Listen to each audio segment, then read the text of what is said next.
వ్యాఖ్యలకు హైకోర్టులో ఎదురు దెబ్బ. రఘురామని హింసించిన కేసులో సిఐడి విశ్రాంతి అధికారి బెయిల్ పిటిషన్ కొట్టివేత. విజయపాల్పై ఆరోపణలు తీవ్రమైనవి, ఆయన విచారించడం చాలా అవసరం. హైకోర్టు స్పష్టీకరణ. ప్రస్తుత తెలుగుదేశం పార్టీ ఎమ్మెల్యే రఘురామకృష్ణరాజు వైకాపా ప్రభుత్వంలో కస్టడీలో చిత్రహింసలకు గురి చేసిన కేసులో సిఐడి విశ్రాంతి అదనపు ఎస్పీ ఆర్ విజయపాల్కు హైకోర్టులో గట్టి ఎదురు దెబ్బ తగిలింది. ముందస్తు బెయిల్ ఇవ్వాలన్న ఆయన అభ్యర్థన న్యాయస్థానం తోసిపుచ్చింది. విజయపాల్పై నమోదు చేసిన ఎఫ్ఐఆర్లోని ఆరోపణలు ఆందోళనకరమైనవని, తీవ్రమైనవని స్పష్టం చేసింది. రఘురాంపై కేసు నమోదు వెనుక రాజకీయ కుట్ర ఉందని ఇరువైపు వాదనలను బట్టి అర్థమవుతుందని పేర్కొంది. ఎఫ్ఐఆర్ నమోదులో తీవ్ర జాప్యం చోటు చేసుకుందన్న కారణంతో ఈ కేసులో ఉన్న వాస్తవాలను విస్మరించలేమంది. బాధితుడైనటువంటి రఘురాంకు ఎలాంటి గాయాలు కాలేదని ఎవరూ చెప్పలేదని గుర్తు చేసింది. రఘురాం పట్ల అనుచితంగా వ్యవహరించిన వారు పోలీసు అధికారులు, రాజకీయ పెద్దలు అనే ఆరోపణలు ఉన్న నేపథ్యంలో గాయాల తీవ్రత ఎంత అనేది అప్రస్తుతమని పేర్కొంది. ఎఫ్ఐఆర్లోని ఆరోపణలు పరిశీలిస్తే ఘటన 4 గోడల మధ్య జరిగిందనే విషయం స్పష్టమవుతోందని చెప్పింది. ఆ ప్రాంగణంపై విజయపాల్కు పూర్తి నియంత్రణ ఉందని, సాధారణ ప్రజలకు అక్కడ ఏం జరిగిందో తెలిసే అవకాశమే లేదంది.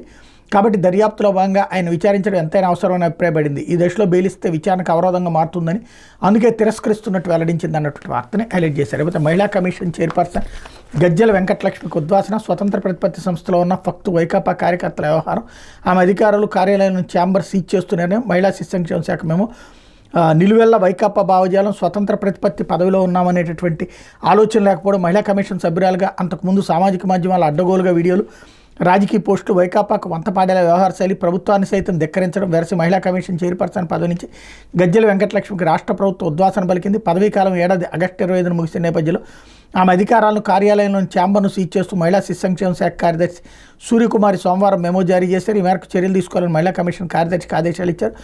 ఆగస్టు 25తో వెంకటలక్ష్మి పదవీకాలం ముగిసిందని మహిళా శిశు సంక్షేమ శాఖ పేర్కొంటుండగా, వైకాపా ప్రభుత్వం మహిళా కమిషన్కి చేసిన చట్ట సవరణ ప్రకారం తనకి ఇంకా ఏడాదిన్నర కాలపరిమితి ఉందని ఆమె భీష్మించారు. కార్యాలయాన్ని విడేందుకు ససేమిరా అన్నారు. న్యాయశాఖ అడ్వకేట్ జనరల్ సలహా తీసుకున్న మహిళా శిశు సంక్షేమ శాఖ మహిళా కమిషన్ చట్ట ప్రకారం వెంకటలక్ష్మి పదవీకాలం ముగిసినట్టు నిర్ధారించుకుంది.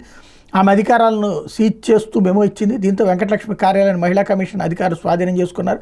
ఆంధ్రప్రదేశ్ మహిళా కమిషన్ చట్టం ప్రకారం మహిళా కమిషన్లో చైర్మన్ ఆర్ సభ్యులను పదవీకాలం ముగియక ముందే తొలగించినా లేదా వారే రాజీనామా చేసినా కొత్తగా నియమితులయ్యేవారు మిగతా పదవీకాలం మాత్రమే కొనసాగుతారు. గత ప్రభుత్వంలో వాసిరెడ్డి పద్మస్థానంలో నియమితురాలైన వెంకటలక్ష్మి కూడా ఇదే నిబంధన వర్తిస్తూనే మహిళా శిశు సంక్షేమ శాఖ మెమోలో స్పష్టం చేసింది అన్నటువంటి వార్తని హైలైట్ చేశారు. ఇక్కడే అసలు లాజిక్ ఉంది. ఆగస్టు 25నే ఆవిడకి పదవీకాలం ముగిసిపోతే సెప్టెంబర్ 25 దాకా ఉత్తర్వులు ఇవ్వలేదంటే మరి ఈ నెల రోజులు ఎట్లా ఉండనిచ్చారు అన్నటువంటిదే అసలు లాజిక్.